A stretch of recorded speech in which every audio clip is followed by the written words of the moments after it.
Ilve range model UM15FDNS3SSBLP repairs.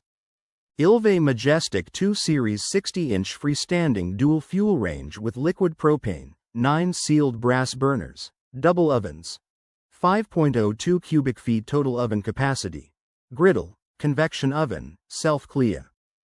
Repairs. For the home, kitchen and beyond, Ilve manufactures appliances that homeowners have come to trust. Even a trustworthy appliance requires occasional maintenance or repair, however. If you're in need of Ilve appliance repair from experienced professionals, your local appliance helper can help. Igniter. The igniter is the most commonly defective part for an oven not heating.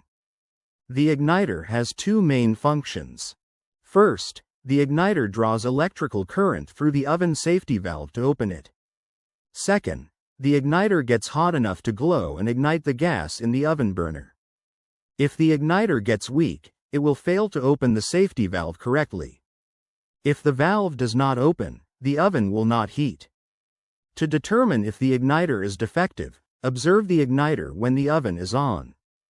If the igniter glows for more than 90 seconds without igniting the gas flame, this indicates that the igniter is too weak to open the valve. If the igniter is weak, replace it. If the igniter does not glow at all, use a multimeter to test the igniter for continuity. If the igniter does not have continuity, replace it. Bake element. When the bake element is heating properly, it glows red hot. If the element does not glow red, this indicates that the element is not heating. Often, if the heating element has burned out, it will be visibly damaged. Inspect the heating element for holes or blisters. To determine if the bake element has burned out, use a multimeter to test the element for continuity. If the bake element does not have continuity, replace it. Broil element. Inspect the broil element for holes or blisters. When the broil element is heating properly, it glows red hot. If the element does not glow red, this indicates that the element is not heating. Often, if the broil element has burned out, it will be visibly damaged. To determine if the broil element has burned out, use a multimeter to test the element for continuity. If the broil element does not have continuity, replace it. Thermal fuse.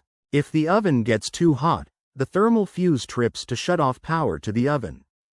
If the thermal fuse has blown, the oven will not heat. However, this is not a common occurrence. To determine if the thermal fuse is at fault, use a multimeter to test the fuse for continuity. If the thermal fuse does not have continuity, replace it. The thermal fuse cannot be reset if the fuse has blown, it must be replaced. Oven control board. The oven control board has relays that send voltage to the bake and broil circuits according to the user settings and sensor input. If the control board is defective, it may not send voltage to the heating components. However, this is rarely the case. Before replacing the control board, first test all of the heating components. If you determine that all of the heating components are working properly, replace the oven control board. Since it's not easy to test the oven control board, you will have to replace the control board if you suspect it is defective.